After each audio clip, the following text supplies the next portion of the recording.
gals, and welcome to the Monday, February, what the hell is it, the 19th already?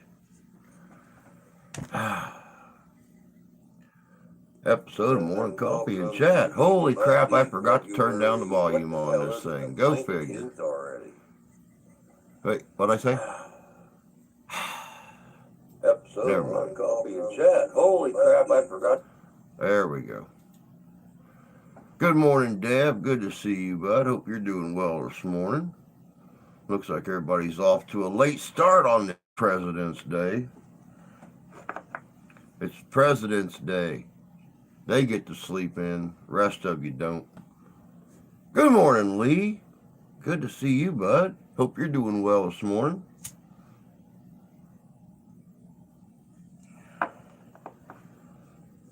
How's things out there in the east there, Mr. McGinnis? I'm off and in my favorite place. Your BDSM room? With your fuzzy pink handcuffs? Wait, what place are you talking about? Morning, Tony. Good morning, Justin.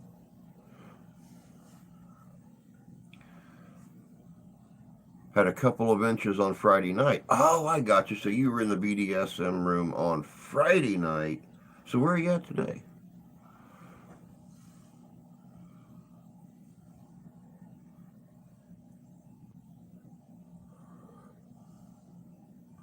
The place I haven't been in a couple of years. It's been 4 years. Well, it'll be 4 years in October. So you are talking about Gettysburg. That is cool. Good morning, Sarah. Good to see you. Starts and ends with G. Yep. I'm pretty all right. Well, you're pretty and you're all right, or you're pretty and all right. I mean,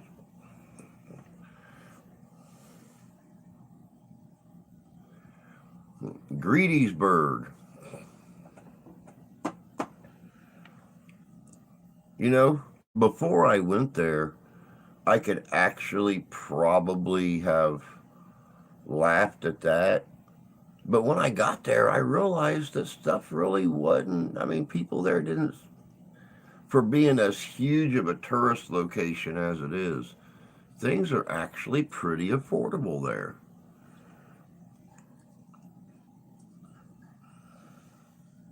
I mean, if they wanted to be really greedy, they could charge you to get into the park, and then have overpriced food vendors and stuff set up in all the little parking areas. And yeah, there's all kinds of ways they could be greedy there.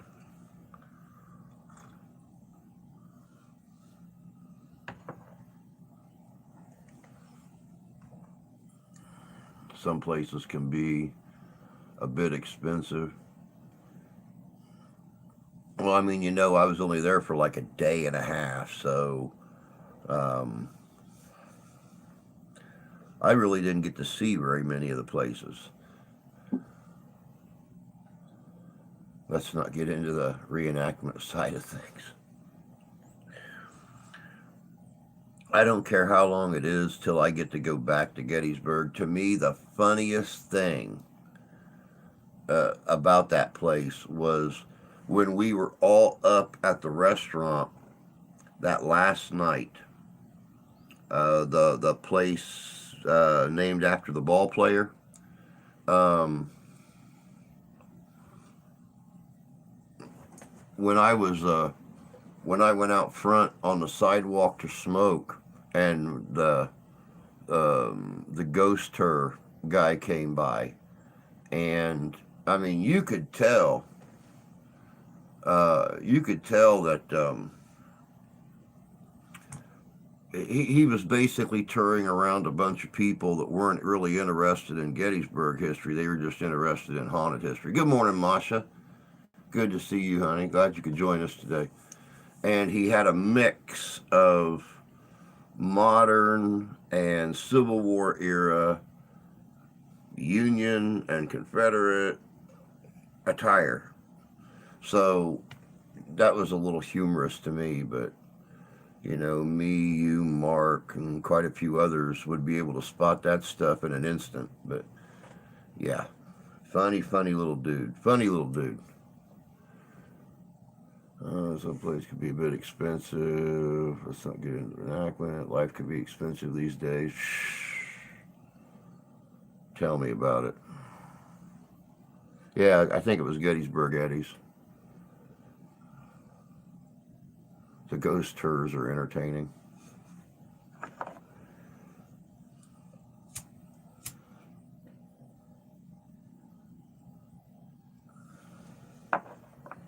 And I'll tell you guys what, it has been a very tiring, it's been a very tiring 4 days. Um, Let me see here. They mainly tell stories that most people would believe hook, line, and sinker without knowing the truth. Yeah, I could hear him talking when he went by, and he looked over at me because I was right there by the light post, right out in front of Eddie's, and he looked at me, and he seen me look at him up and down, and just doing that, and he turned his attention back to the crowd real quick and led them on by, then down to that next parking lot and into the parking lot. So yeah, I spent so much money this weekend in Gatlinburg, but my kids had the best time. It was well spent. Good. You need to. You need to.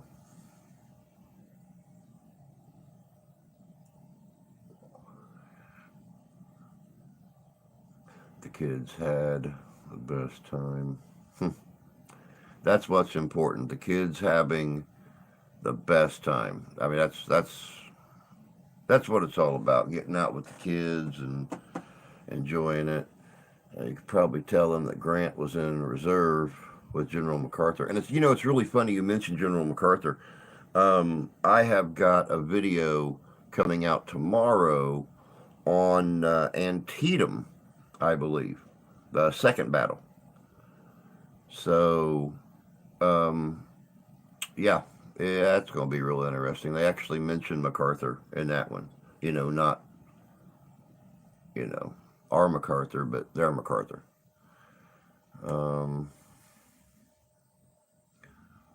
Sarah's broken. Yeah, I seen that. I seen that. Printed her message twice. Printed it 3 times. Holy crap! Sarah's on a loop, guys. Sarah's on a loop.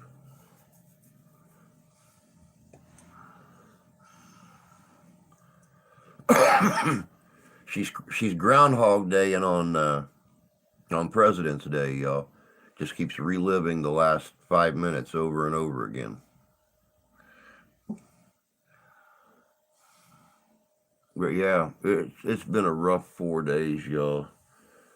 I'm sure you guys seen the.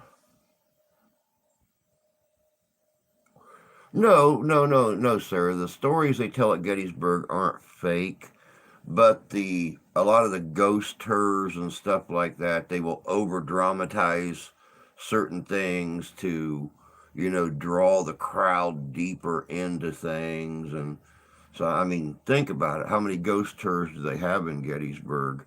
If they just, supposedly there's a ghost over here at the inn, and of course, people have heard of spirits at this. Yeah, thank you. They embellish, but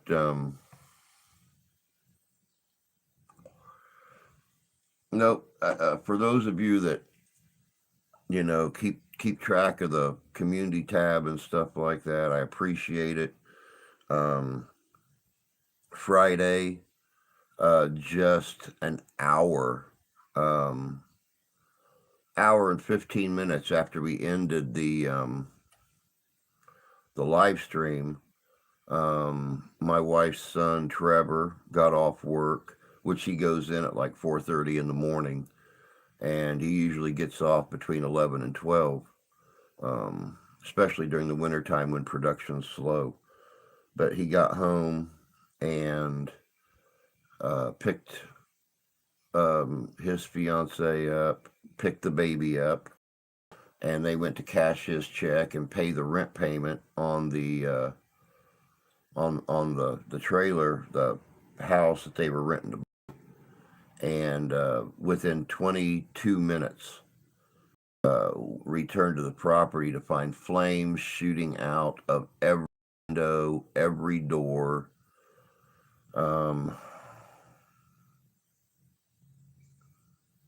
It was a total loss. They lost everything. 12 years of memories that they've been together. They've been together since high school. You know, the babies, about 12, for about 14 months old, 15 months old. They lost everything. The family dog perished in the fire.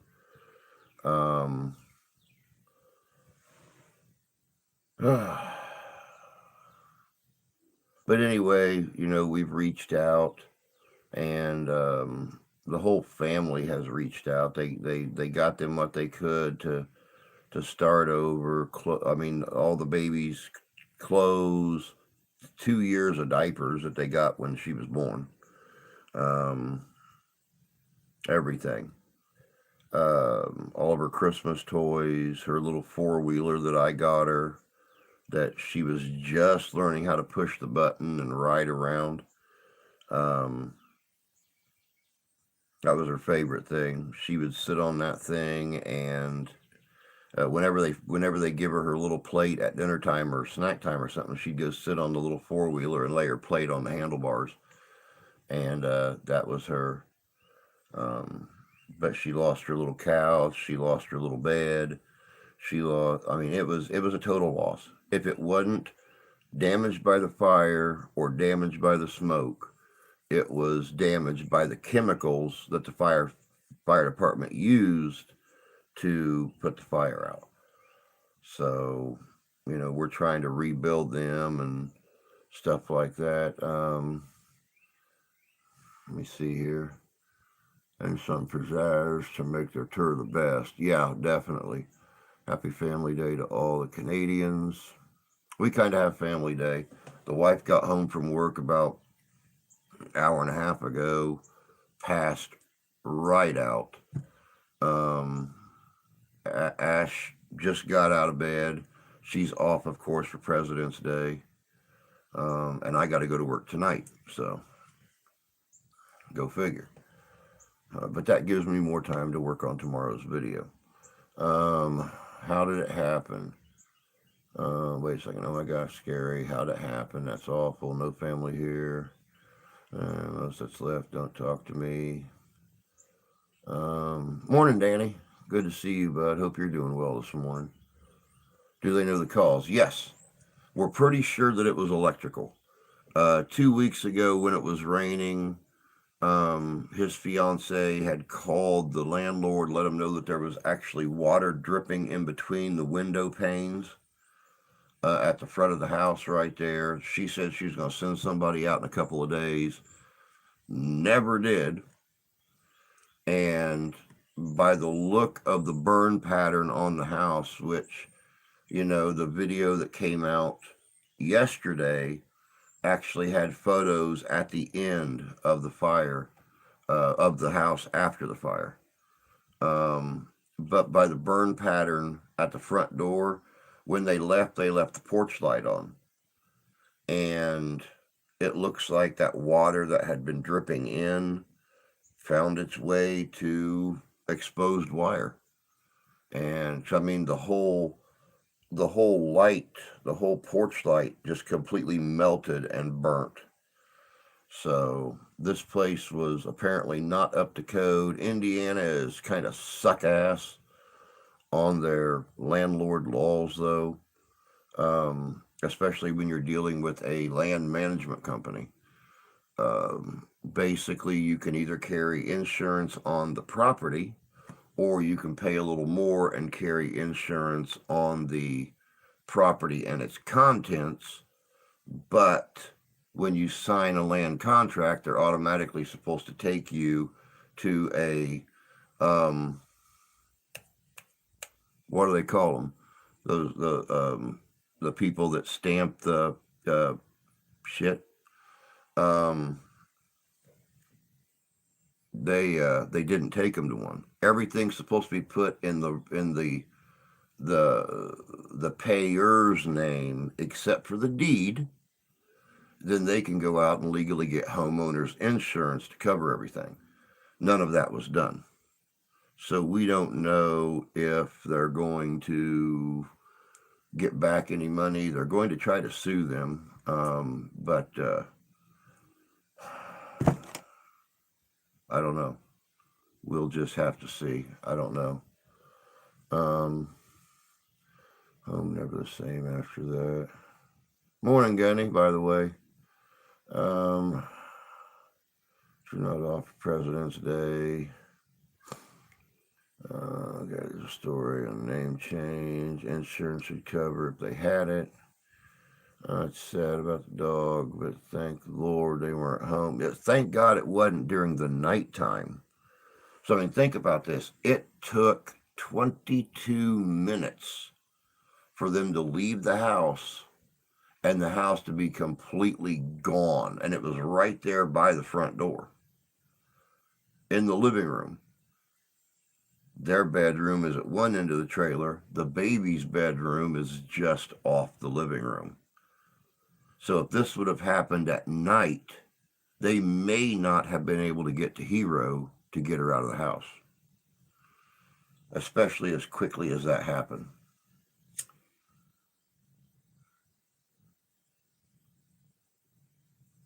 So, yes, thank heavens that this did not happen during the daytime.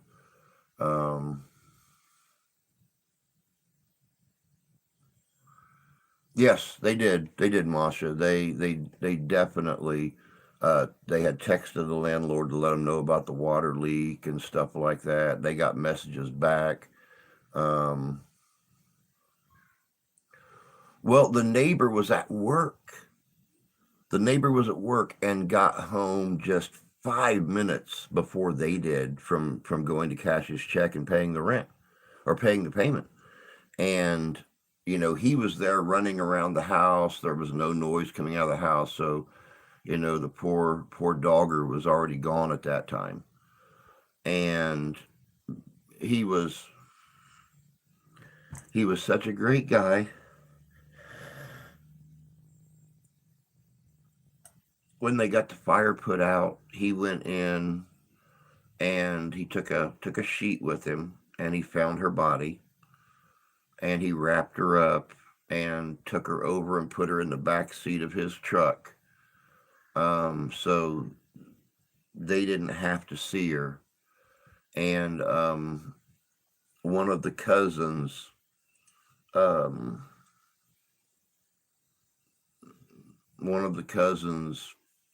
paid to have her cremated, and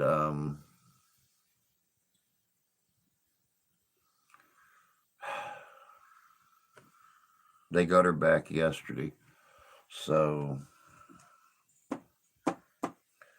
but he, you know, very cool dude. The place was still smoking. There was still little fires, and he went in there and took the time to carefully wrap her up and, you know, took her over. So, you know, Trevor and Steph and, you know, especially the baby, wouldn't see him carrying her body out or one of them stumble across her body or something. You're always documenting you talking about it. Yeah, I was talking about a notary, Sarah. Thank you.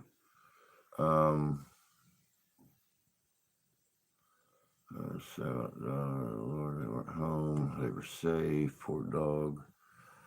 Look, I took the test and upgraded my license Friday. Congratulations, Tony. Landlord should be paying to reaccommodate them. Yeah, you know, they should. But if, you know, since none of these proper steps were taken, Legally, they're honestly not obligated to, but if they can prove the fact that nothing was switched over to their name so they could get homeowners insurance, then the landlord's at fault. Then the landlord's at fault. But we are collecting for them guys. They've had a lot of clothes and stuff donated to them and purchased for them and everything. Her grandma, little Steph's grandma,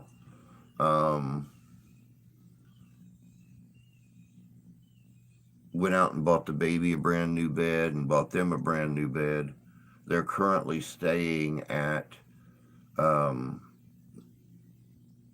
got to get, I'll tell you what, just for giggles, my Steph is going to be Steph 1. Trevor is also engaged to a Stephanie. She will be Steph 2. So that way there's no confusion. Steph 1 is grandma, my wife. Steph 2 is his fiance. But Steph 2's grandma went out and bought the baby a brand new toddler bed and bought Trevor and Steph a brand new bed. So they're currently staying at Steph's mom's house just outside of town here, which is good because they had the room. But where he works at, it's almost an hour and a half drive from here to his job.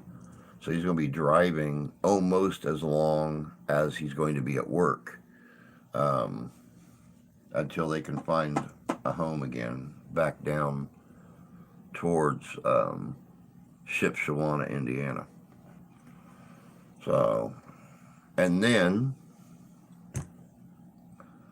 on top of all of that,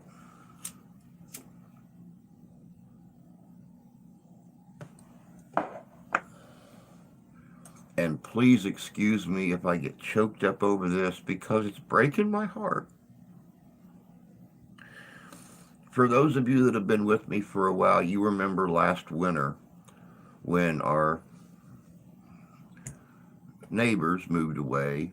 Their kids were still staying there.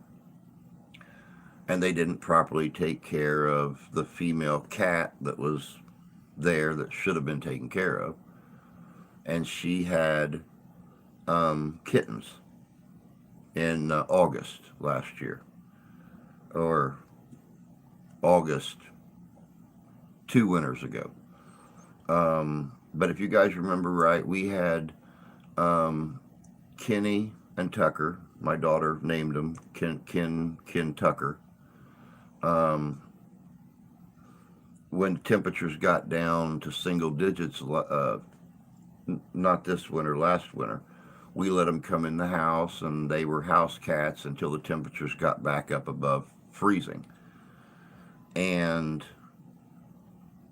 for this entire winter this year, one would disappear for a few days and then come back, and then the other one would disappear for a few days and come back.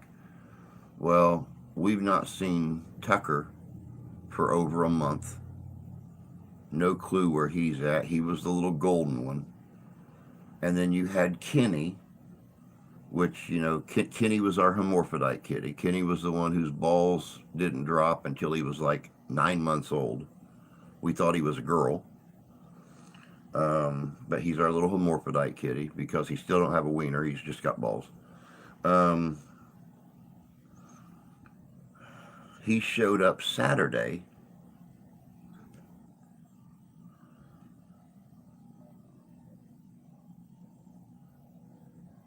Dragging himself like a seal. Total paralysis in his hind section. Just dragging himself on his front legs up the driveway. And the wife seen him and she freaked out. I was at work.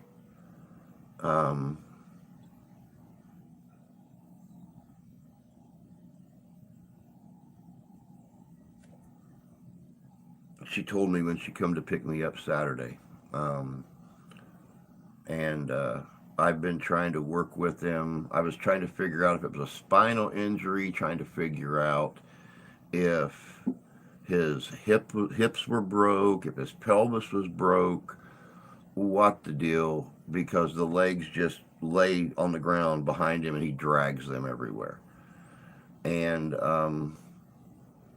I noticed last night when I picked him up and moved him from my spot in the bed to the couch that his the section of his spine where the spine hooks into the tail um, looks like he was either his tail got ran over and he tried to pull and get away, or somebody grabbed his tail and picked him up by it or something. But we think that there's a nerve cluster where the tail meets the rest of the spine at right above the anus and everything. And if those nerves are damaged, it can cause paralysis um, in them. But I'm sitting here looking at this little mix and match um, mix and match kitty, spots and stripes and gunmetal gray with black highlights and the little black. He's got the little black beard underneath him. Um, and I noticed when I picked him up that he's bleeding a little bit out of his little butthole. And, you know, I made a couple phone calls and they said that, yeah, that definitely sounded like torn muscle um, and stuff like that. So, um, yeah, we've got him back in the house again. They said there's a slight chance that the nerves can heal and he will start to lose that paralysis in his back end, but we we don't know. He's trying to be normal. He's trying to be normal. We've been keeping him on the couch on a blanket just in case he has to use the bathroom and um, can't make it. But I've never seen a more determined.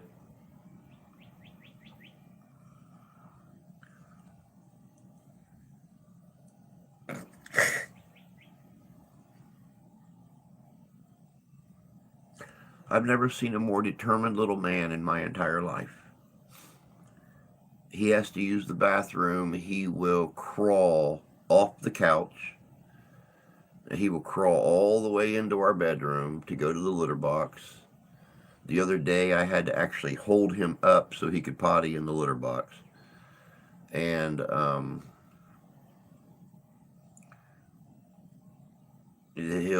right now he's laying in the bedroom by the bathroom. He crawled off the. I fed him their wet food when I got up this morning, and instead of him waiting for me to bring wet food in to put it in his little food bowl that's laying up on the couch by him, he was sitting up trying to turn himself around and crawl out to the kitchen to eat with the other kitties. And I straightened him back out, laid him down, put the wet food in with his little bit of chow that was in the bowl, and he's just so goddamn determined to be normal. So I'm really hoping that determination and the care we're giving him gets him straightened out. Thursday, 29th show, guest Rachel Fiorentino. Very cool, Danny. Thank you for letting me know. Yeah, I've already checked him for ticks, Masha. Not seen anything on him anywhere.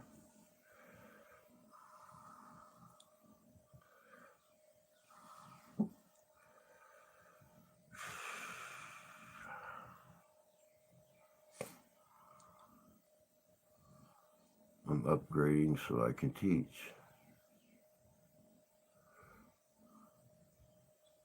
Pretty much all over the world and to the moon and space station. Yeah, I really want to take him to the vet, but not knowing what's wrong with him, not knowing what's wrong with him, not knowing what it's going to cost, we would already have a hard time paying for it. But since almost my entire $125 paycheck, woohoo, has gone to feed the kids and feed us, and we had like 14 people here Friday night, bringing things to the kids and stuff, family members and everything, bringing clothes to them, shoes for work, bringing things for the baby and everything. Almost my entire, it's the first of the week, and I don't even have starter money to throw in my tip jar at work. I spent everything on food and snacks for the baby and stuff like that for the family. So it's been a very, very hard 4 days, guys. It's been a very hard 4 days. I almost didn't do this morning, and I thought, nope, we're going to do it. We're going to do it. So, I was able to escape for a little while yesterday and come in here, start working on that video that, I was working on. Let me see here. Do I have, no, it's not Corinth. It's, I think it's Antietam. I think it's the Battle of Antietam. So, all right, Lee. Sounds good, bud. I tried to get the wife to bring me home a couple of breakfast burritos on her way home this morning, and I think she very silently told me to kiss her butt, because she didn't message me back after that. She showed up home about 10 minutes later, and I never got a bag from McDonald's. So, yeah.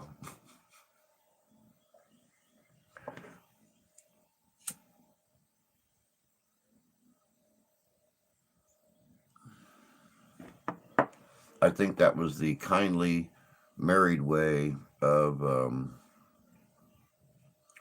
telling me to kiss her butt. She was not bringing me breakfast burritos.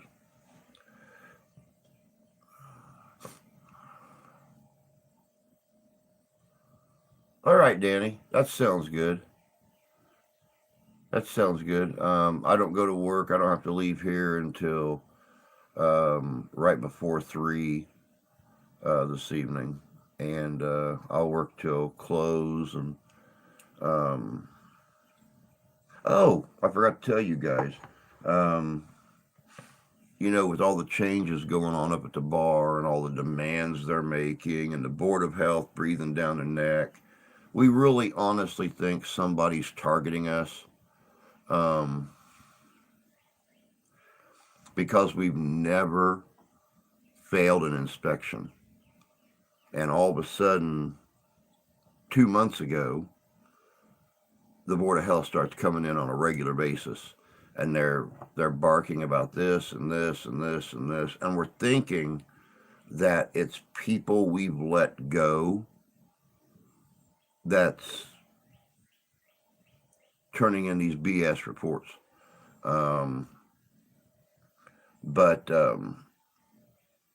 I actually took the time yesterday to take the ServSafe test, and sat through the 2 hours online classes, took the test, passed with flying colors, of course.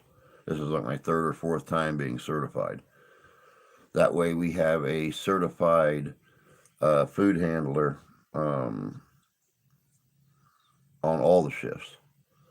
So, congratulations to me for still remembering how to take a frickin' test. We are close to 9,000 followers. Thank you for coming on stream. No, it's hard when you're in a sad place.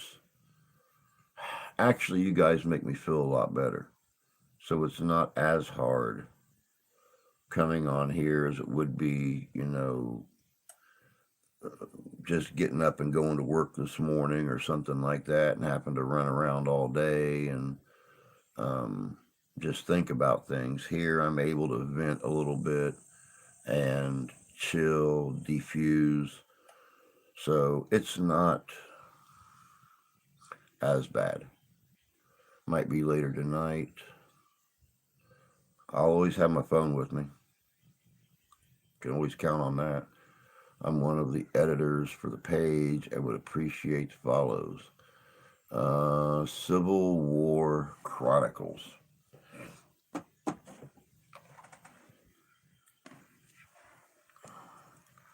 Let me see here. Little magnifying glass. Search.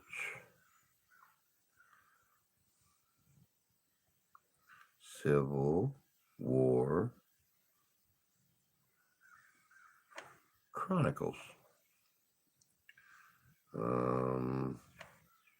It's not American Civil War Chronicles. It's just Civil War Chronicles. Okay.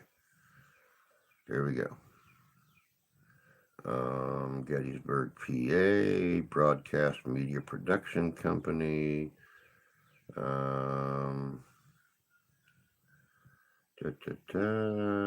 Confederate submarine Hunley sank. Durka.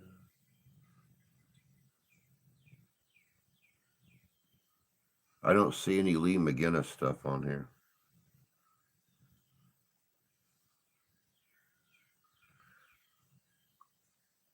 All right, I'm already part of it.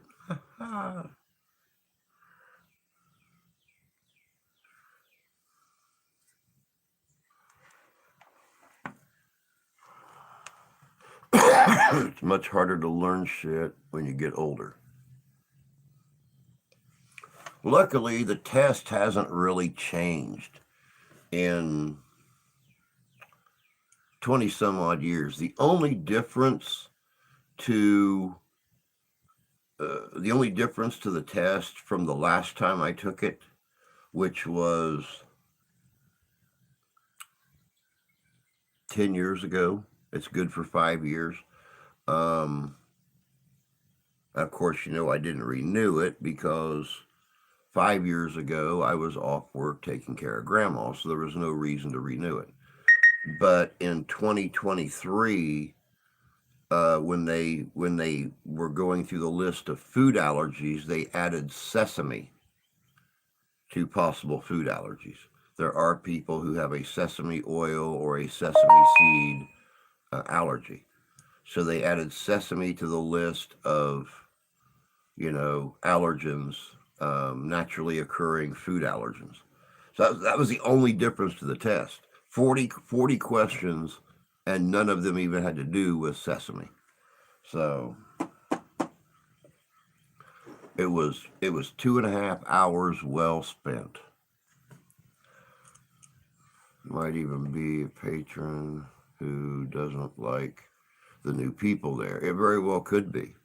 But we're really thinking that, these surprise inspections and all this, look at this and look at this and look at this.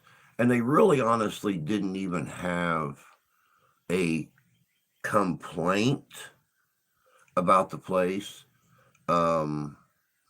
They had basically, well, they've been open for 2.5 years and this is this way, and they've been open for 2.5 years and they don't want to do this and there. And that's the things they're looking at. The things that really don't have an effect on operation or the cleanliness of the place. Basically, things like, when you're working on the line and you're in the middle of a rush and you're making sandwiches and stuff like that, and you got to run over to the freezer and you got to pull it open, you got to pull out the French fries, you got to pull out onion rings or something, and they're not taking their gloves off, so and nobody ever thinks to clean around the edge of the freezer door when they're closing at night and stuff like that. So that it's little things like that. So I don't know. I don't know. That's somewhat true, Tony. At times I find it easier because I was easily distracted when I was younger. Wait till you're 60, woman.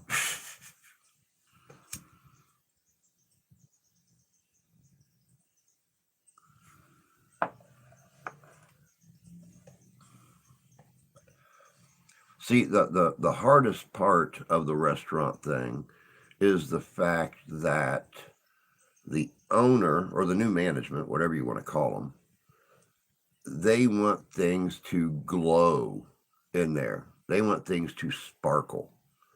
And you can't make old used equipment sparkle like they want you to. But I'm going to do everything in my power because I'm a determined old bastard and I'm going to do it. Which is why I'm kind of glad I'm closing at night and my kitchen manager is opening.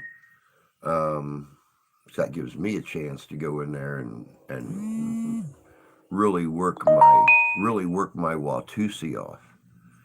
So we'll see what happens.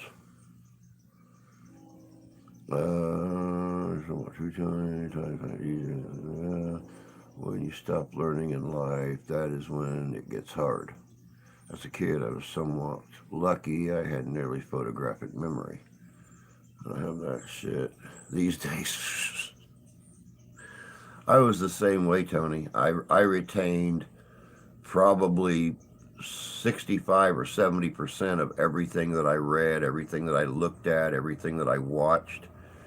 And, when diabetes hit, it does affect the memory sometimes, not to mention the coma.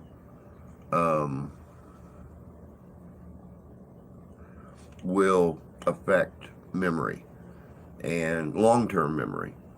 It doesn't necessarily affect your short-term memory, but it affects your long-term memory. And a lot of the things that I had learned when I was younger, I don't remember anymore. And it's really sad because I want to go back in and I want to start relearning these things. But the memory of what I had learned and where I got my resources at was in my long-term memory. So I don't even remember now what the hell I forgot. I just know I forgot stuff.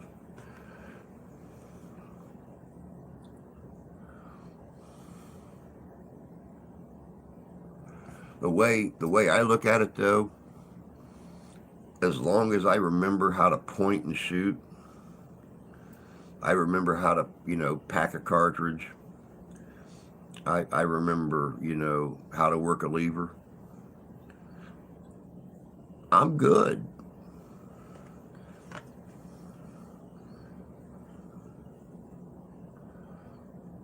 I wish I had photographic memory. I have to really focus on stuff in order to make it click. Oh, you got Kelly Bundy syndrome. Yep. Just not as pretty in a red bikini. Believe me. Not near as pretty.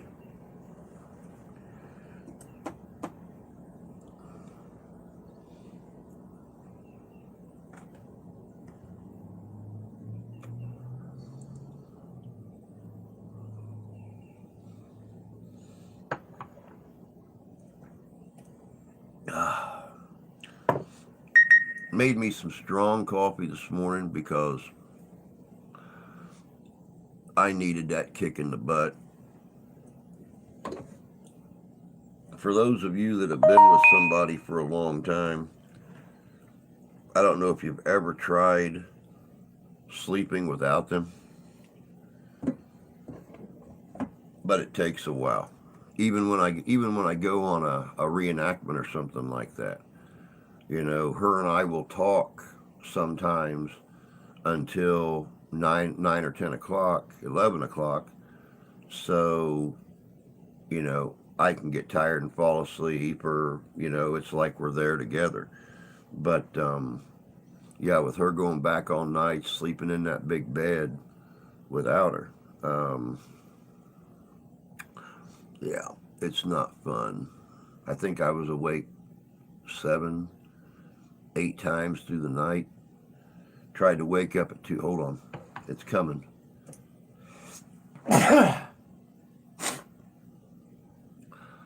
Ouch.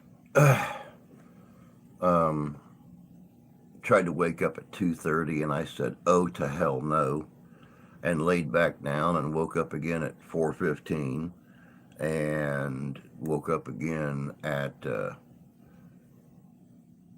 10 to 5, and finally got out of bed at 5:30. So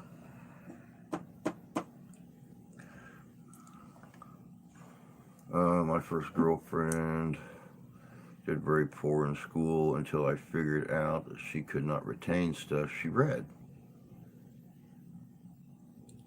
I used to have a lot of notes laying around. I had a lot of notes laying around, so I could go back and reference. Um, I had those college rule notebooks, like those 6 or 7 subject notebooks. Had the little piece of, yellowish brown cardboard in between each subject. I must have had 15 of those things laying around with notes. I mean, I would practically copy down the entire um, textbook just so I remembered things. And I always had things to reference back on. I read to her aloud, and she did considerably better. So she read stuff aloud to herself. Problem solved. I enjoy sleeping by myself, more room in bed. Last year, high school, I never took notes.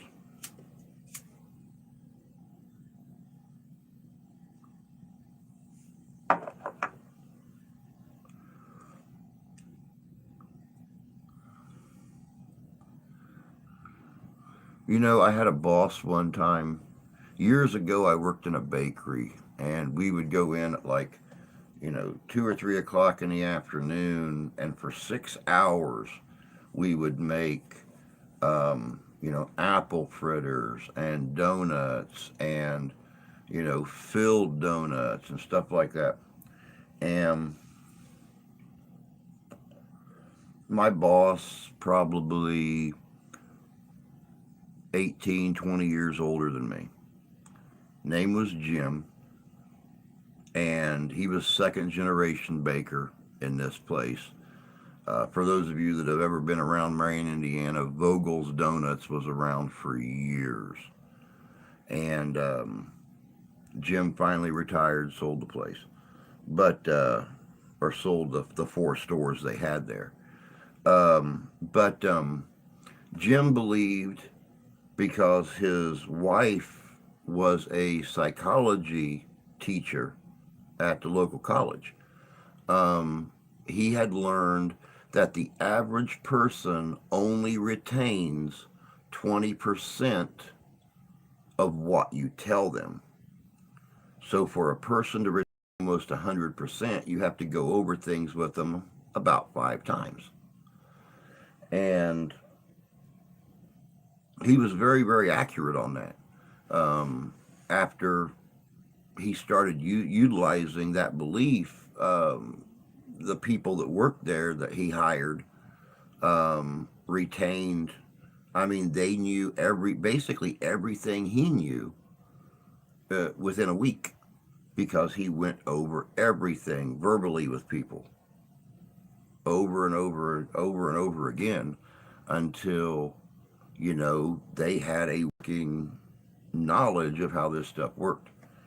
So last year high school, I never took notes. You know, Dev, I kind of sort of was that way the last year of high school because we actually had my history teacher. God bless his soul. He actually told us 90% of you're going to learn here, you'll never use in life. There is no reason to even remember it pass a test. You remember that chapter or those 2 or 3 chapters until we take the test and then forget it. You'll never use it. And that was 30, 36 years ago, 30, 35 years ago, 36 years ago. So, and he was right. A lot of that stuff I never learned. The closest thing, the closest thing that I ever used that I learned in school was conversion from fractions to decimals. And we only touched on it for like a day. But that's the one thing that we did touch on in school that I used in my adult life was conversion because I worked there for a while. I worked a CNC machine, so everything has to be punched in by decimals. So if you measure a piece of sheet metal out and it's 7.25 inches to that first bend, you got to punch in 7.25. So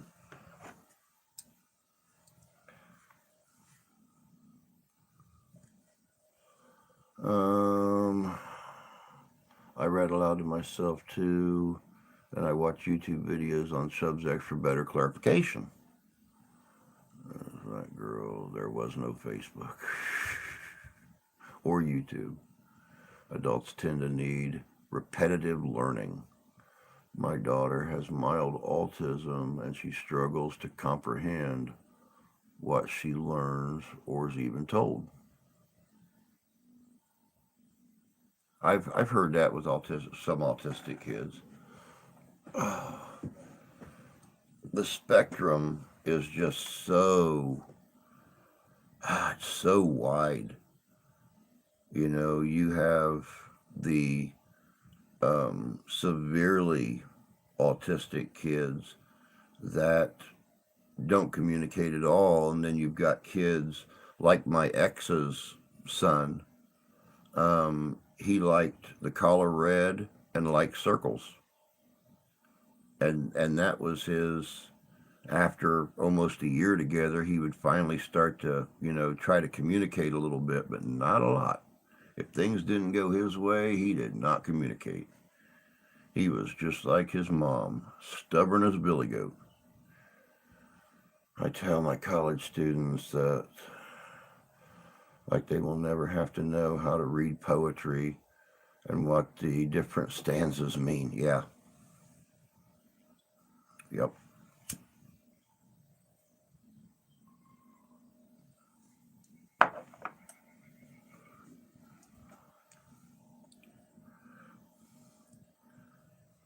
Yeah, I'm big panameter.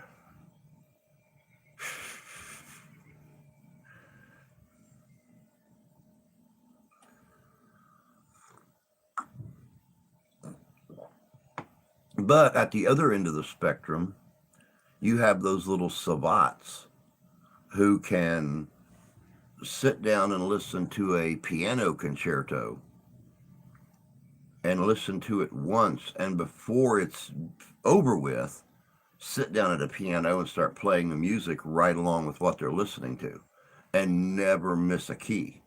It's amazing. And dealing with my ex's son and the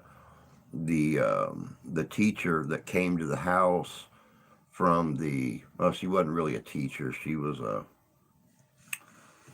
coordinator with a local place in South Bend that dealt with autistic kids, and she had brought me several books written by professors and doctors and stuff on autism so I could read up on it. And it's amazing, how we would sit and we would communicate with each other about autism possibly being a next step in our evolution. Not as much of a disease as an evolutionary step. Because once again, you have these kids who are completely non-communicable and only recognize certain things, and then you have these children who retain 100% of something in seconds. So it's very, very, very, very curious. I never need it. But yes, those are some. I used to write song lyrics. Oh, wow. I didn't know that about you, Tony. A lyricist. Very nice.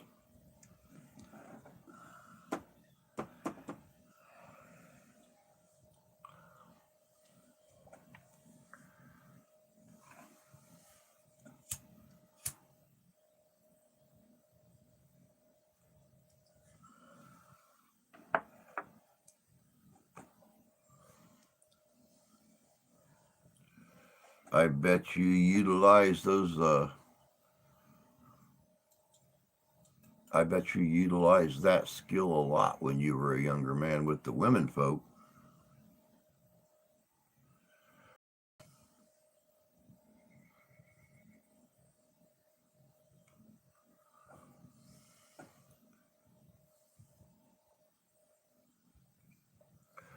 All right, Sarah. You take care of yourself, honey. Have a great day. Don't be too rough on the kids. They are our future. I believe the children are the future. Wait a second. Let me do this right. I believe the children are our future. Teach them well and let them lead the way. Show them all the beauty they possess inside. Have a good day, honey. We'll see you later.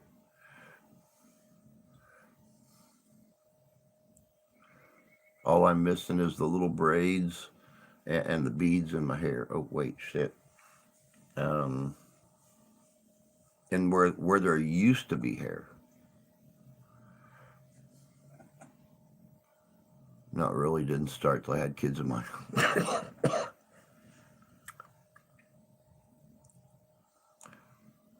Well, you could write beautiful music for your wife. You could write beautiful songs for her on Valentine's Day and her birthday. Things like that.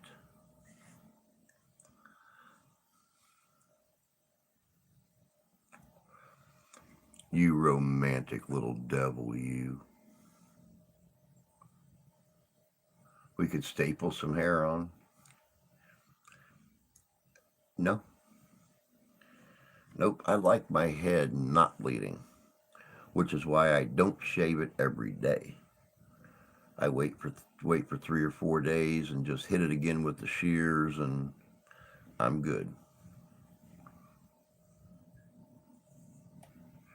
I figure if we ever have the money to go someplace nice, then I'll worry about shaving it nice and smooth and shiny. Going to work, I'm not concerned about there being little stubbles up there. Then again, maybe if I could go out and actually get a nice pair of shears instead of a 25-year-old pair of walls, then maybe, just maybe, I wouldn't have little stubbles up there. But yeah, you shave your pubes and glue it on, kind of like they did in Jackass.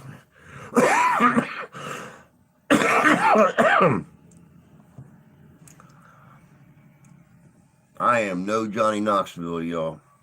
You will not see me blowing myself up. You will not see me jet propelling myself off of a slide.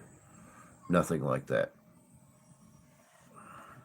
I would be the I would be the epitome of a live action Wile E. Coyote if I did stuff like that, because y'all know, I mean, come on, think about who you're talking to here. If it's gonna happen, it's bound to happen if I try it. It's like Murphy's Law. Murphy lives here, so yeah, it's bound to happen. I went down that trail with catheterizations. They glued it on a guy's face for a beard.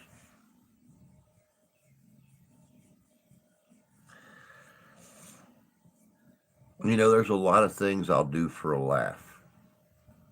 Don't ever think I won't. You know, I have physically hurt myself to entertain people before, not to the extreme that those guys do, but yeah, I no, I'm not gluing somebody's pubes to my face um, for entertainment purposes. It's just not gonna happen.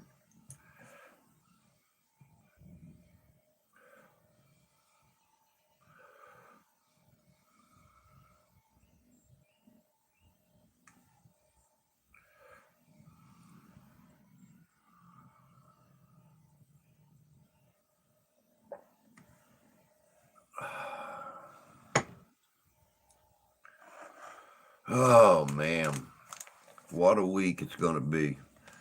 What a week. Yeah, for some reason the new management, they said they decided, you know, even after the health inspectors had come in and they said, "Oh, okay, well we've come in undercover a few times and watched different guys working in the kitchen, and this guy Drew, he's the only one that does things right." And him and I built, you know, a little bit of a rapport with each other. We sat and talked about different things, and you know, our futures, what we want to see the restaurant become if we want to stay there. He owns a few pizza parlors, so you know, him and I discussed me opening, you know, Papal's Pizza, being the only delivery restaurant here in town. And then all of a sudden, the management decided, oh, well, we're going to pull Drew off first shift for a while, and we're going to put him on closes, and we're going to put the kitchen manager on opens, and we're going to see how that goes.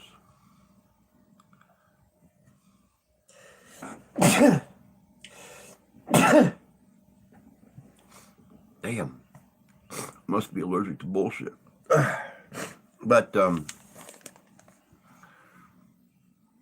yeah, so I'm doing closes this week, and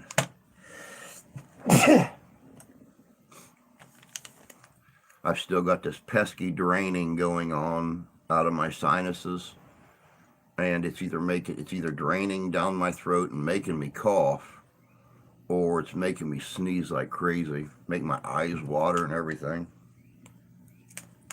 But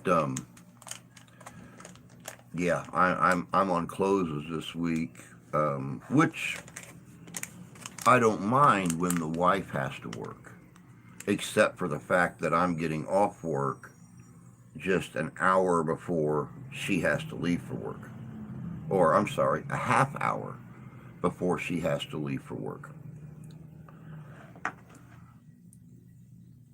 So yeah, stop, exactly. Stop sniffing the BS. You got it. I might be. There's not much sun out here. There's a little bit. It's not even showing through the blind yet. It's not up high enough.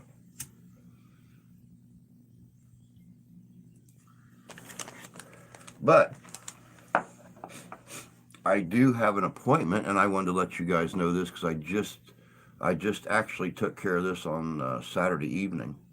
When I got off work, I realized that a new realtor had placed a sign in front of the little gray business right back behind the bar.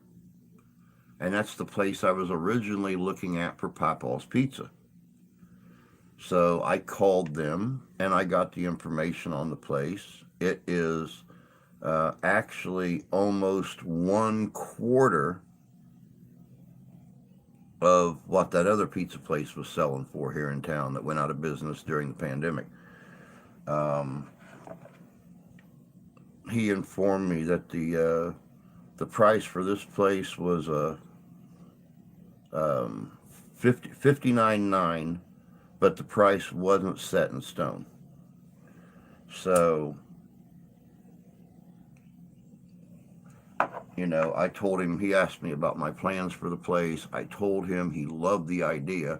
So we're actually going to meet tomorrow at 12:30 to go inside and look at the electrical, see what kind of changes have been made since it was a little ice cream slash yogurt place here a few years ago. And we're going to see what we could do. And then I'm going to really seriously start looking for investors. I've already found my suppliers here in town. We're going to source all food directly from local suppliers.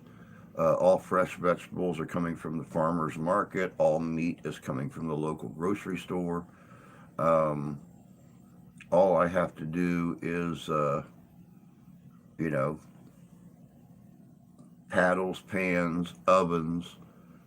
Um, there are actually some local auctions to get tables and chairs and everything I need. But we're going to go look at the place tomorrow and see if we can work something out.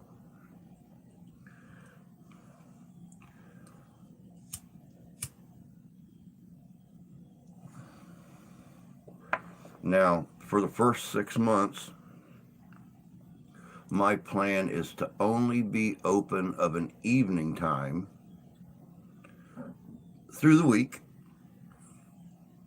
Saturdays and Sundays be open from like 10 o'clock in the morning until 9 or 10 o'clock at night. Um, but only be open for delivery and pickup. If that takes off as well as everybody says it will, then we will actually start opening up for lunch and do like a small pizza buffet where you come in and get your drink and you pay $10.99, $11.99, and we have like 3 or 4 pizzas set up in the buffet and eat all you want. So, but start off slow, work up big. But if we can get this place, they only want 20% down, which is 11,000, and then the payment's going to be about $314 a month, which is not bad at all. I could actually sell 20 pizzas and make $300. So yeah, I think it's doable.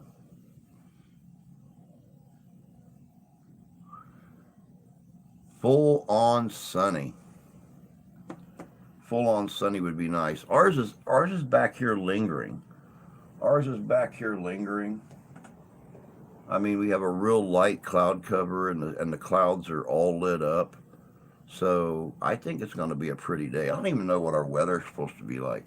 I heard we're supposed to be back up in the 50s by Wednesday.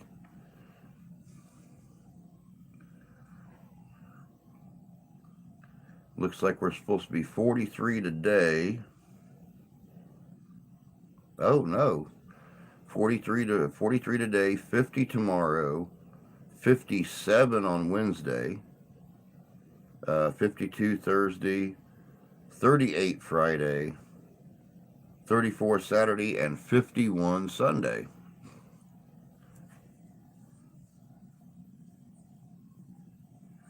Welcome to spring in Michigan.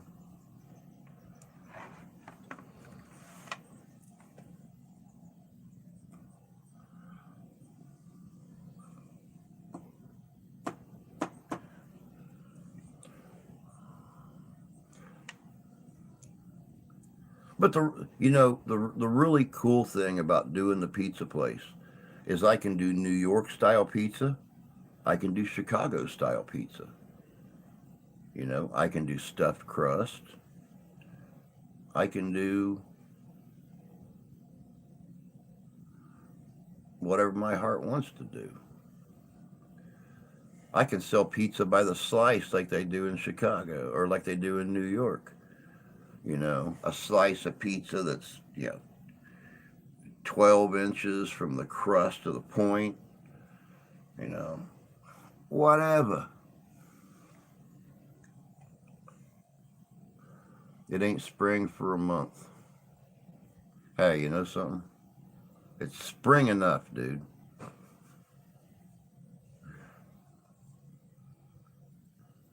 It's not freezing.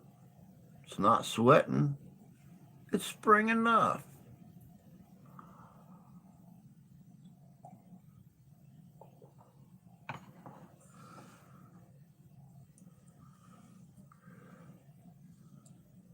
And who knows, if we get really popular, maybe you'll be able to see the place on the pizza show, where that guy from Brooklyn that's family's owned pizza places for the last 75 years travels around the country visiting little teeny tiny privately owned pizza shops to see how they do things. It's called the Pizza Show. It's a great show. It ain't spring enough to put up antennas and tune them. Yeah, it really ain't been spring enough for me to get outside and do anything in the yard either. That's what I'm really looking forward to is being able to get the house power washed, see if I can find a company that'll redo the roof on this place since the shingles have been up there twice as long as they were made to be. They put 10-year shingles up here. This house has been sitting here for 19 years. They never got the roof redone. So, I want to be able to get up there, clean it off, and if I have to, do it myself. Um, Pretty easy to do. And I mean, the pitch is only like that. So, easy to walk it, easy to do the shingles, the whole shebang. Um, but, get this place fixed up, make it look nice. Get those damn sheds tore down out there and get a garage or something put up. At least a carport. Something that the wife can very easily, you know, park her car in. We can store some stuff in. Those poor sheds, man, you've had enough limbs from the oak trees fall on those. It's got cracks and holes in the roofs and everything else. So about 90% of that stuff will go out the roadside anyway. Except for my reenacting stuff, which was covered and put up on shelves.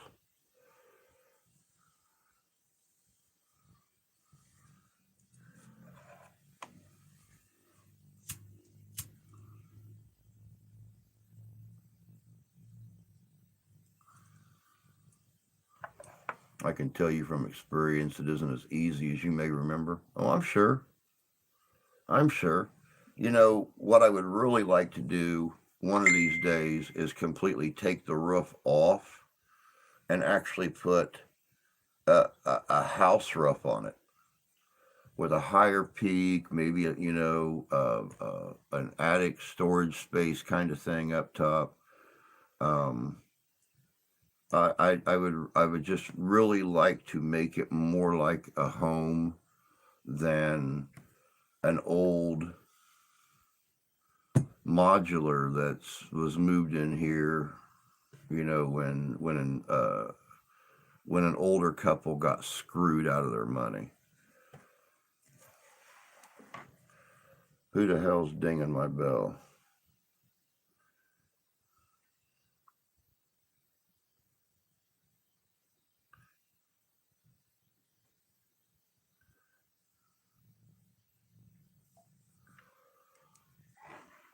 $9:15 a.m. Eastern Standard Time. We are down to 3 viewers.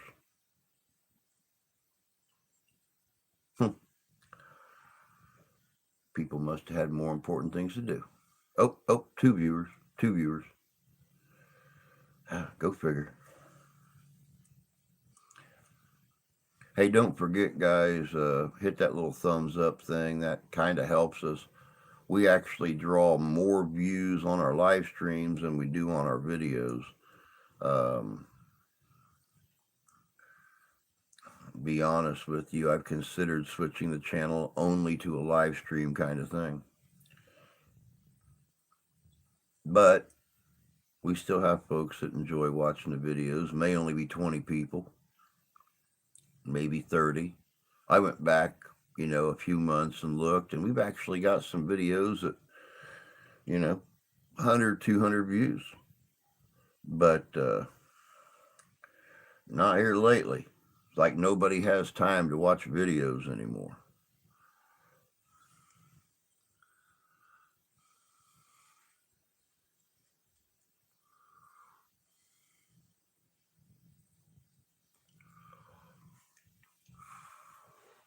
See, Tony, I've been looking into Wild West history.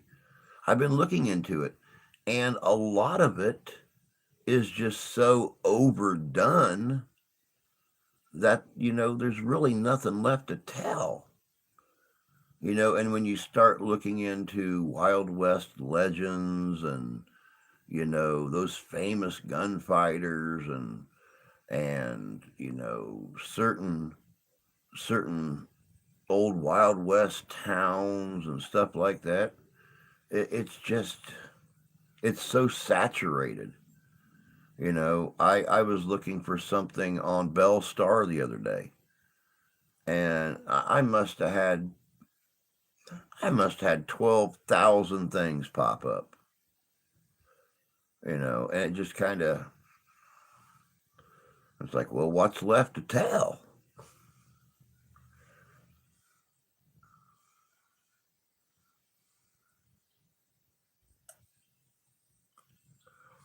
And then I started looking into, Wild West legends. And there's no discerning an actual legend from a legend that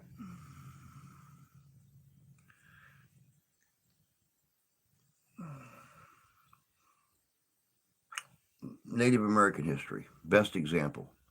You start talking about shapeshifters. You start talking about legends. You start talking about this. You start talking about that. Then all of a sudden, in the same video, they start talking about Bigfoot, and they start talking about skinwalkers, and they start talking about night crawlers, and they start talking about aliens, and it's like, no, I want to keep history and the supernatural separated. I've recently been watching Santee's channel, back catalog of videos I've missed. I always see Santee's stuff on Saturday morning when he releases it. It usually comes out about 7 a.m. my time on Saturday morning, and I've already been in here, 2-3 hours working on the upcoming week's videos. So whenever, I get the notification that his video has come out, as long as I'm not in the middle of recording or something like that, I'll jump right on and watch it. I'm usually one of the first 10, 15, 20 people to watch. Because I'm here to tell you, if you wait for 45 minutes or an hour, you're more like the 250,000th person to watch it, or a 25,000th person to watch it. There's a lot that isn't, but it's tough to find true info on stuff. It really honestly is. And that's the that's the really discouraging thing when it comes to going back and trying to redo the things that have already been done, is finding that true information that don't bring in the supernatural or extraterrestrials or stuff like that, or even better yet, made up shit. Well, we don't really have any proof of this, but rumor has it Bigfoot came down on a large saucer-shaped object and stepped out and spoke to the Arapaho about blah, blah, blah, or this or that or something. I thought, oh, God, no. Ain't doing it. Ain't doing it.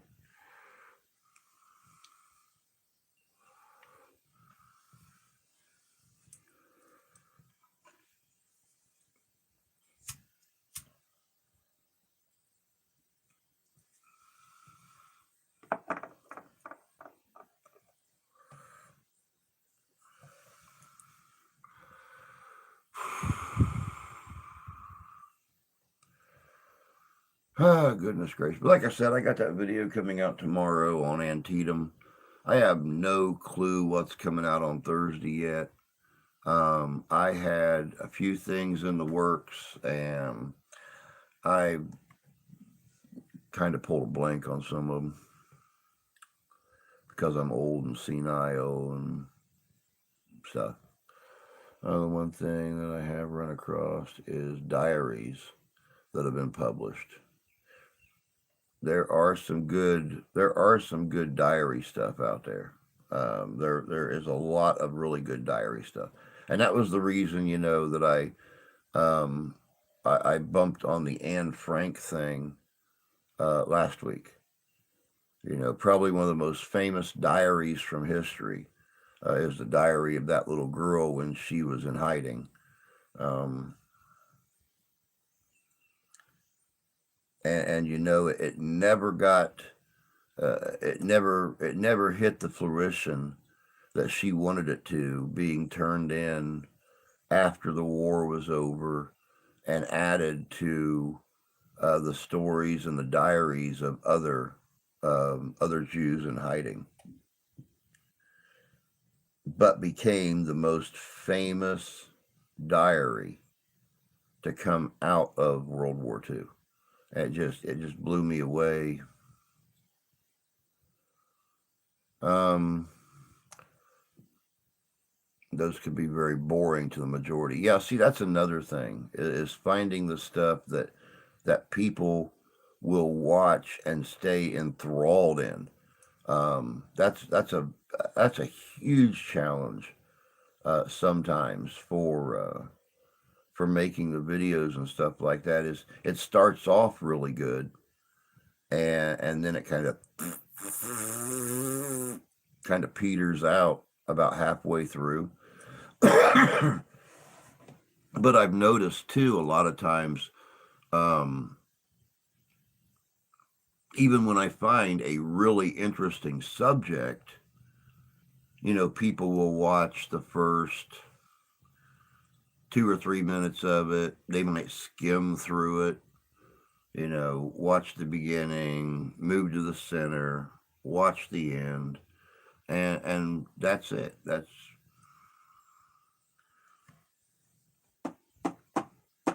But once again, how do you put an entire story into 2 or 3 minutes and not leave people going, huh? So what about this, or what about that? It don't happen.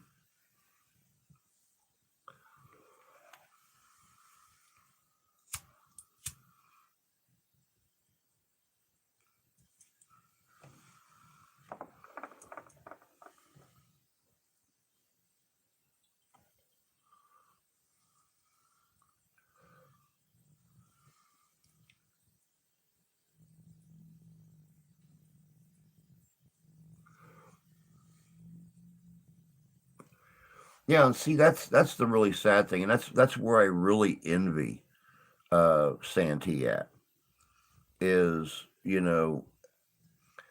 lives in that area where, he can go out and he can film these different things, these different locations, or whatever the case may be that he's talking about. And I can't. Number one, I'm legally blind and can't drive. And number two, I don't have anybody around here that just wants to drive me around these different locations where I can film. So that's one thing I liked about, going to Gettysburg 4 years ago and doing all my filming at Gettysburg, or, stopping at the Flight 93 Memorial and filming right there at the place where the plane went down, and the museum and stuff. That's where I'm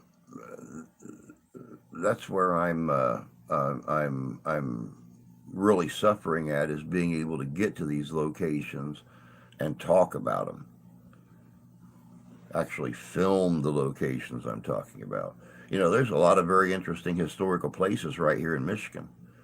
I would absolutely love to go up to Fort Mackinac, Mackinac Island, and film up there. That place has been there since the Revolutionary War. Actually, technically, kind of, sort of before the Revolutionary War.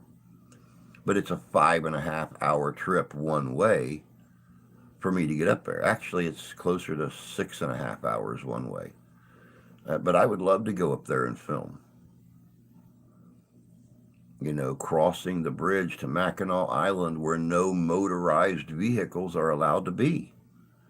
The entire Mackinac is all bicycles or horse-drawn carriages or horseback. They want no motorized vehicles operating on Mackinac.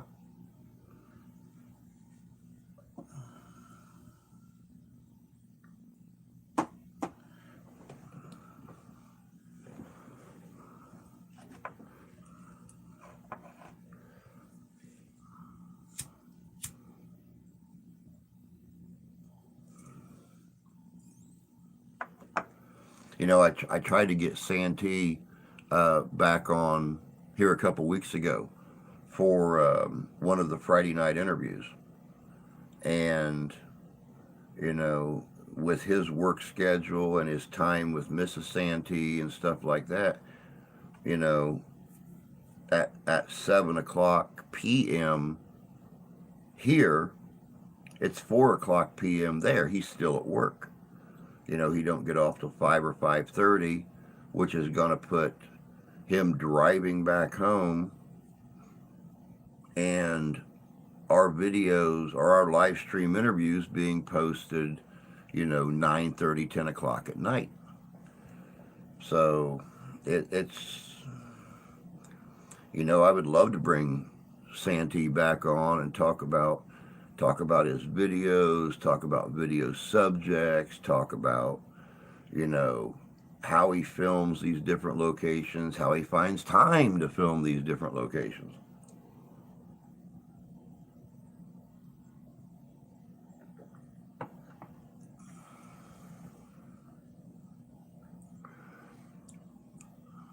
Santee is a very interesting individual.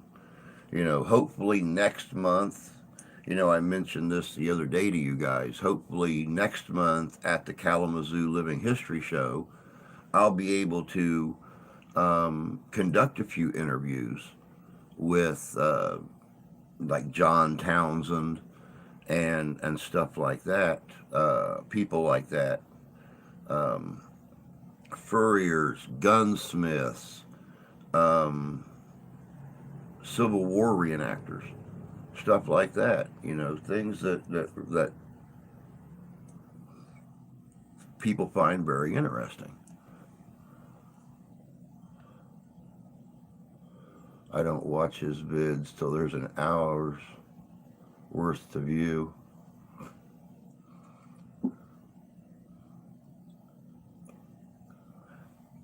putty thing.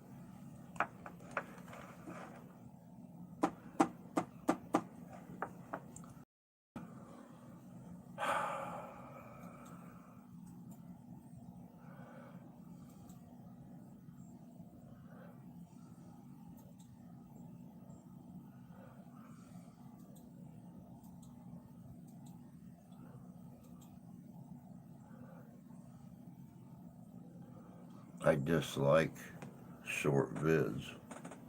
And see, you don't like a short vid, but most people don't like a long vid.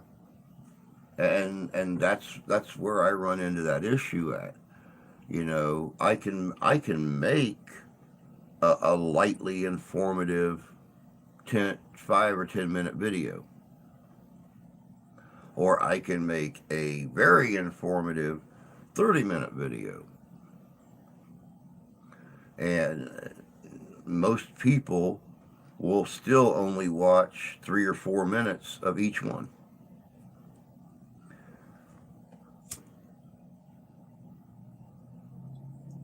Where you and I can sit down and just very easily click on a video and kick back and sit here and watch the whole thing and enjoy it.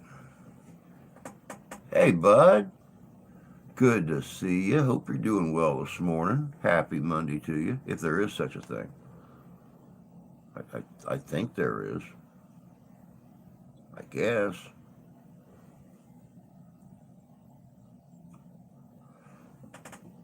Good to have you here, though.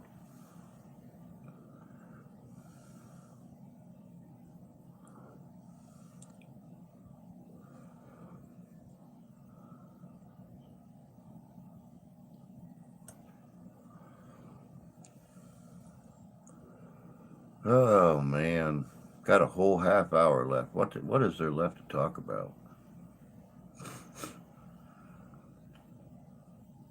Hmm. Most of the time, I'm doing something else while listening to vids. Not me. I sit right here. I wanna visually see what they're talking about. So, I'll post myself like right now, I don't have to go anywhere until this evening when I go to work. But at the same time, we were gonna run to the meat market today and try to get meat for the week.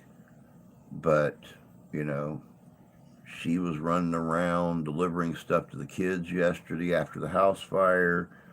Um, Going and meeting people and getting clothes and stuff from them.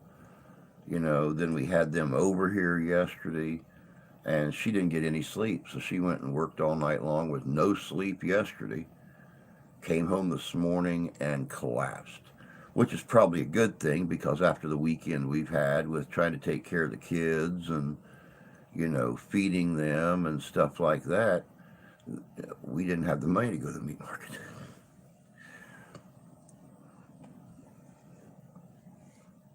We would have spent as much in gas as we would be able to spend there. So yeah, it was kind of maybe we'll go tomorrow since she's off tonight. Maybe we'll go tomorrow. We'll see. We'll see what happens. Not going to be able to get much, but do some hamburger and maybe some brats or something. Maybe some chicken. Who knows?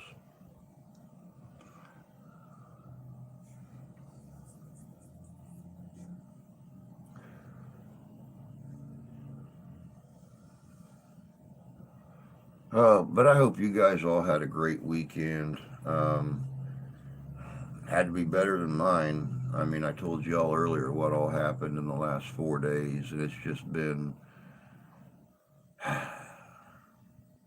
It's no big secret, I'm really close to, Jan and Jay from JJ's Adventures. I finally got a hold of Jan yesterday, and I sat here on video chat with her yesterday afternoon when we finally got back to the house, and I just collapsed. I just I just lost it. You know, the kids, their puppy dog, the house, all their belongings, everything. You know, all these, like I said, they've been together since their freshman year in high school. They'll be 27 years old this year, and they've been together this whole time. So all of those memories, you know, her prom dresses that they had, all the memories of the baby, everything wiped out in 22 minutes. And, you know, everything that they had of grandma and grandpa's, that's gone. The coin collection that he had, um, he's been collecting coins to give the baby, um, a very nice and very pricey, collection, from Mercury pennies to old silver dollars. He had them all in books, and they're just completely melted around all the coins. It's like a big a big glob of metal and plastic melted from the house fire. And you know, our little kitten that we cared for last winter being, um, physically hurt.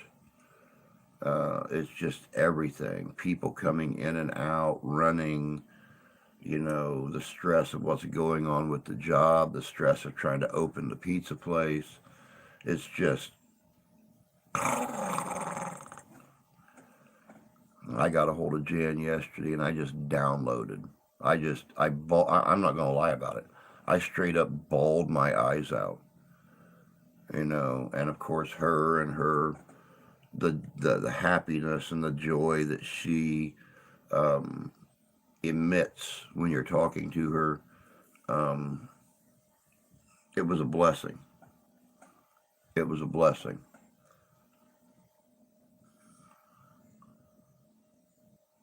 I really wish they lived closer. 5.5 hours is too far to drive to give somebody a hug. I really wish they lived closer.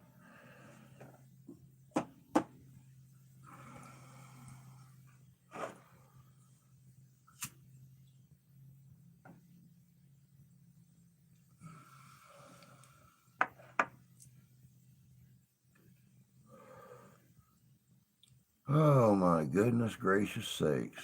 Oh, there's the sun. Yeah, look at that. There's light on my arm right there.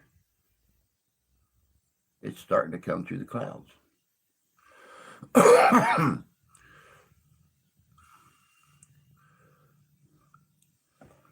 Well, hopefully, Tony, hopefully it'll be nice enough this week that you can get your antennas up and you can get them tuned in. And, I'm melting. Hey, I might look a little dark, but there's no vampire in me. I'm good. I have not burst into flames yet, being out in the sun. Oh, look at that on my arm. That's way up there. Uh, yeah, look at that sunlight. Come on out from behind them clouds. Warm it up a little bit.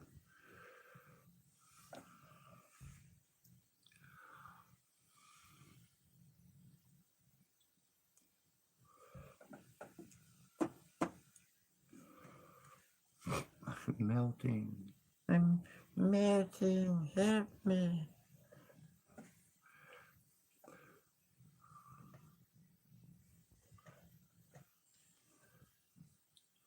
That is, I know it's Wicked Witch, not vampires, but I don't melt.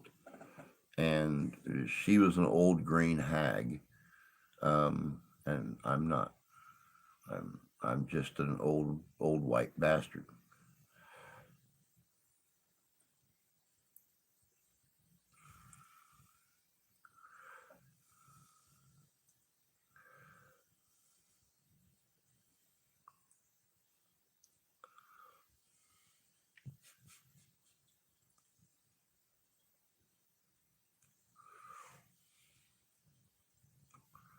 And it's that kind of stuff right there that I was talking about at the beginning of this live stream when Sarah made the remark about, you know, everything that goes on um, really affecting somebody. When I said that coming on here and talking to you makes me feel better, even with all the bad things that's going, all I got to do is look at that chat and see some of the BS that you throw on there, Tony, and it just makes me chuckle. Lifts my spirits. I really honestly hope that someday, before you become a hermit and move down to Missouri and have those camera operated chain guns set up on your property to keep trespassers off there, I really hope that you and I have a chance to sit down and have a drink together and just talk about all the BS that we've seen on here over the last couple years. That will be amongst one of my most cherished moments. She was on a TV special in the 70s, looked about the same. I've seen her out of makeup before. She she was not an old lady. She was actually a very popular actress at the time. Um, I guess mildly attractive, but I mean,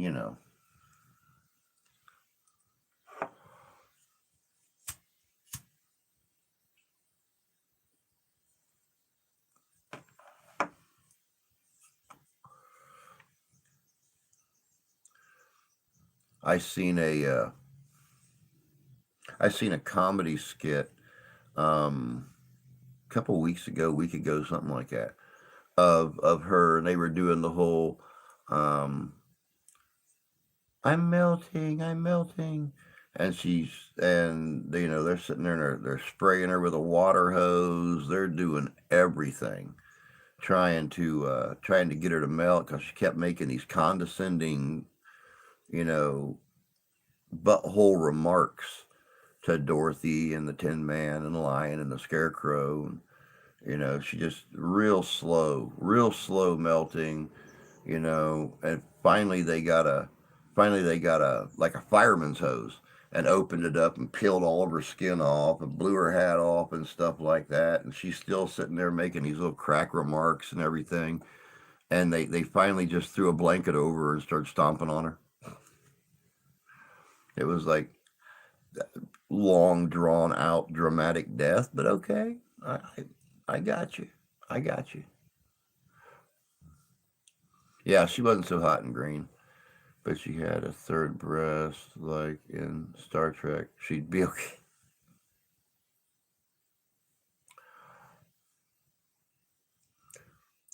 You,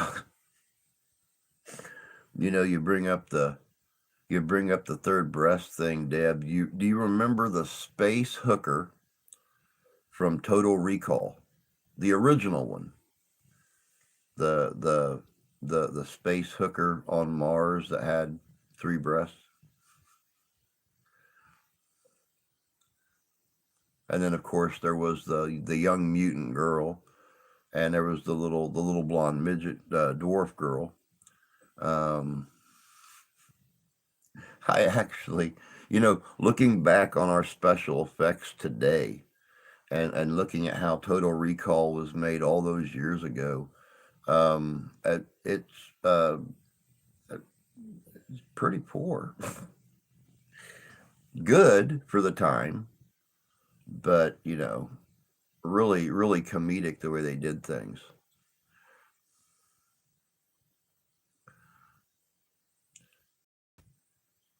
I wish when they remade Total Recall here a few years ago, they would have had it more, had more characters and stuff that were in it the from the old movie, just seeing how things had changed in that 20-year period or 25-year period.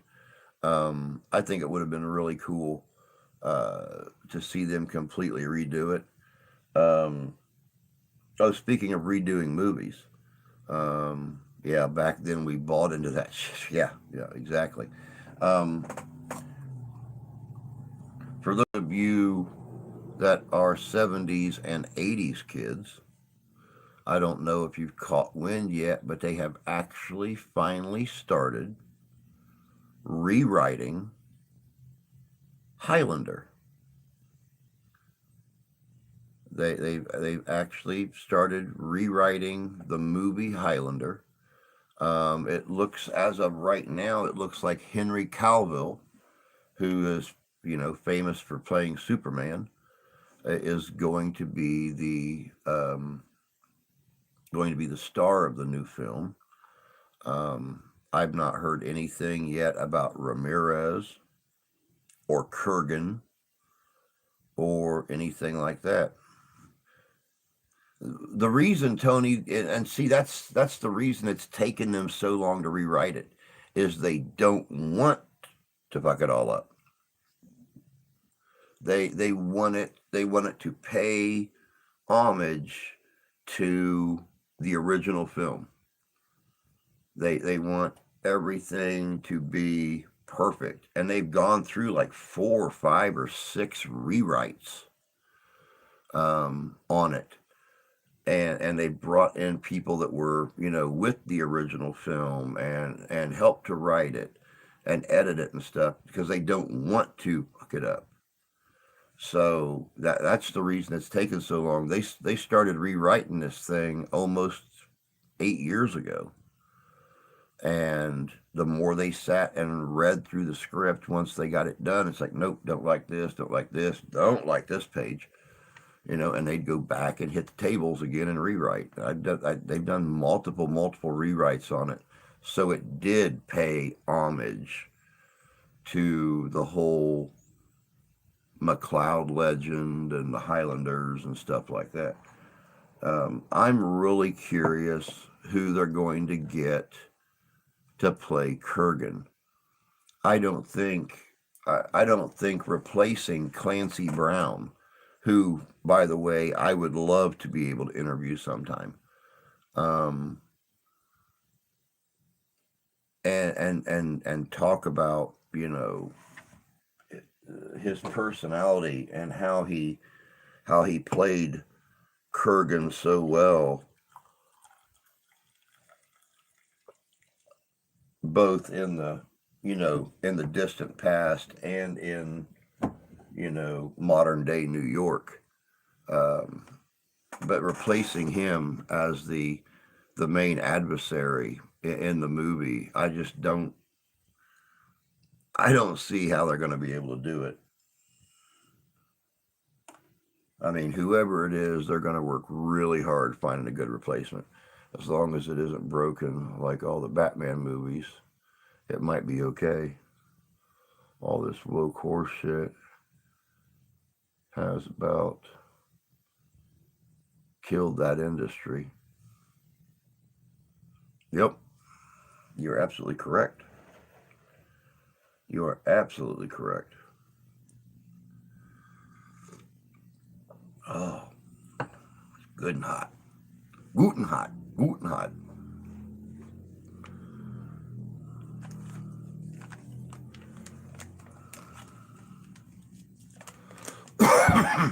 I'm trying to remember. Um,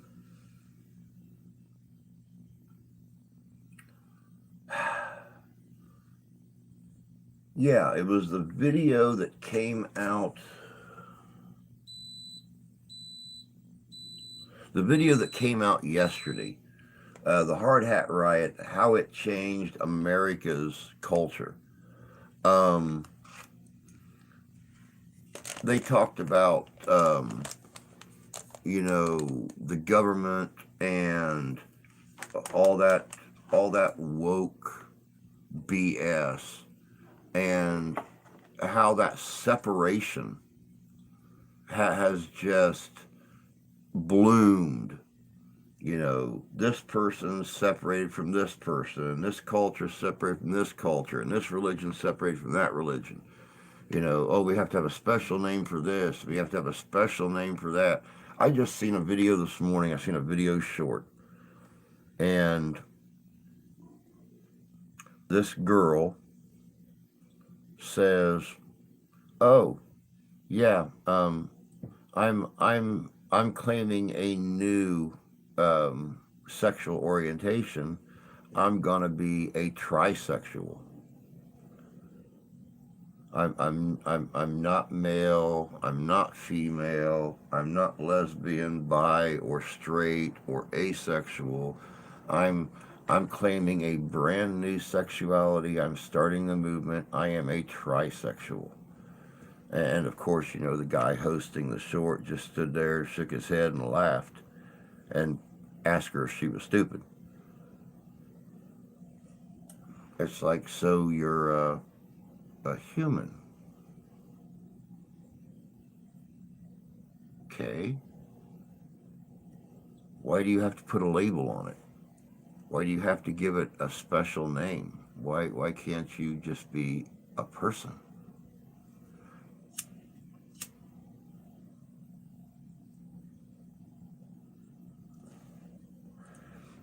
That's one thing I highly respect about my daughter.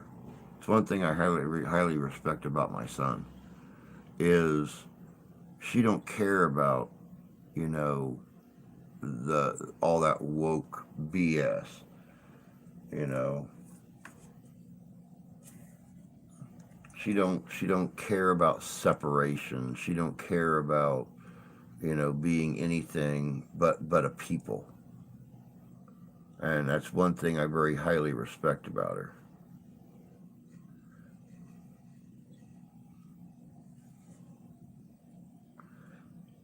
Stupidity does seem to be a flaw in humanity.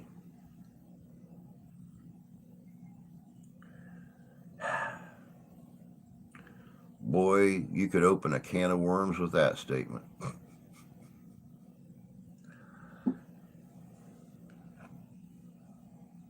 A can of worms.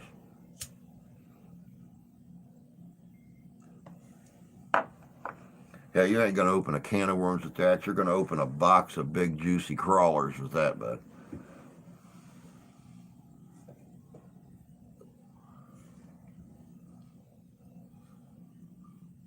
I used to say that human beings were not stupid.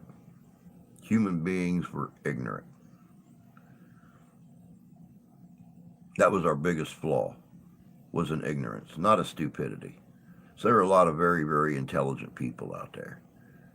But, how they use that intelligence sometimes,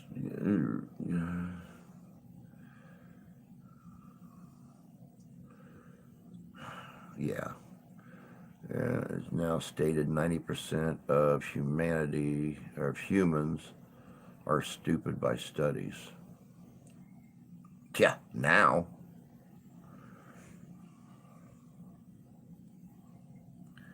Now, back, when humanity,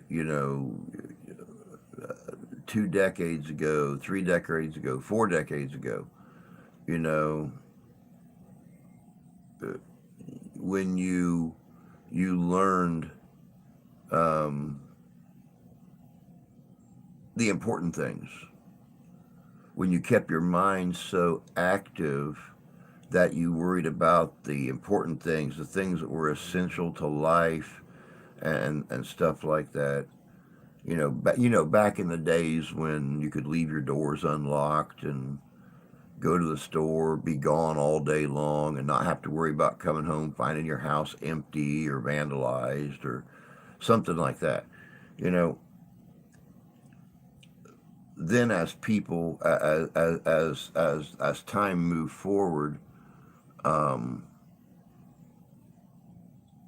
people just got stupid. Not everybody, but a good percentage of people. And frankly, I like being in that lower percentage. Um,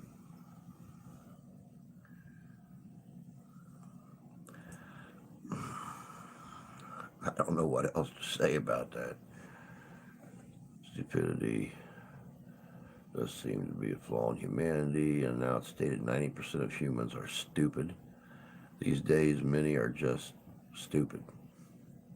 Used to be 70% in our childhood.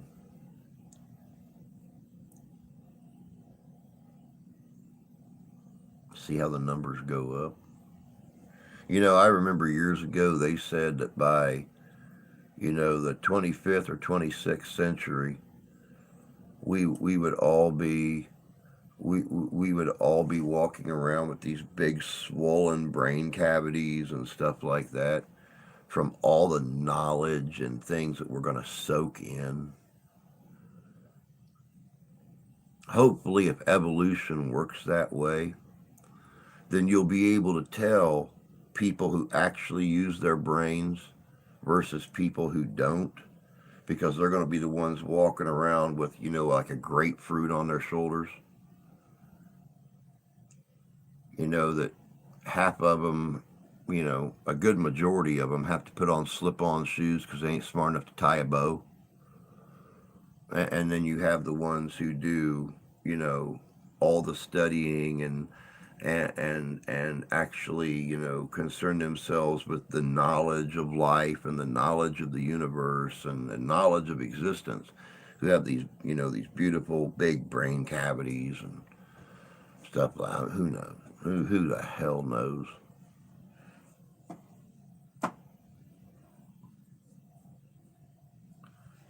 And who knows, by the 26th or 27th century, human beings might be sitting around with their fingers shoved all the way up their nostril and, scratching their head. Hey, look, they're going back to being monkeys again. They're de-evolving.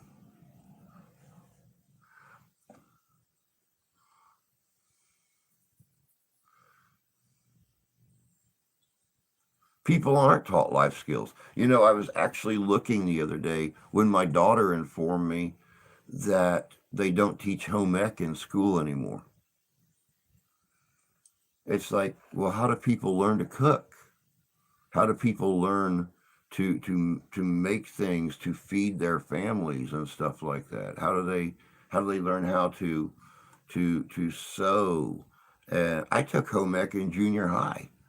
I learned how to use a Singer sewing machine and make shirts and pants and aprons and stuff like that. And then the second half of the class, I learned how to cook. When I got to high school, I took freshman and sophomore year, I took home ec because I love to cook. They don't teach those electives anymore like they used to. Back in high school, all the elective classes were something that could get you a job. Yeah, exactly.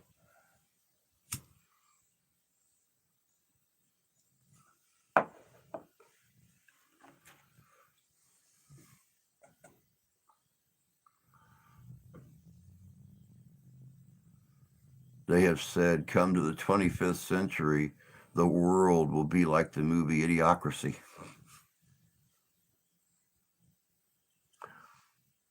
Yep. Yep. They sure will. Sadly enough, I'm glad I'll be gone. Unless I get Buck Rogered and, freeze myself for 500 years, and then I'm just gonna I'm gonna come out of my bottle, look at the world, and step in front of a hover train or something like that. Yep, it's that time. Sure is. So you guys all have a great day and have a good week. Don't forget about that video coming out tomorrow. Please share these videos out so more people see them. And we'll see if we can get this channel built back up where it used to be. But Until then, y'all take care of yourselves. Take care of each other. We'll see you later, Tony. See you later, Dev. And whoever else is hiding in here. It says there's 4 of them in here, but I'm only seeing comments from 2.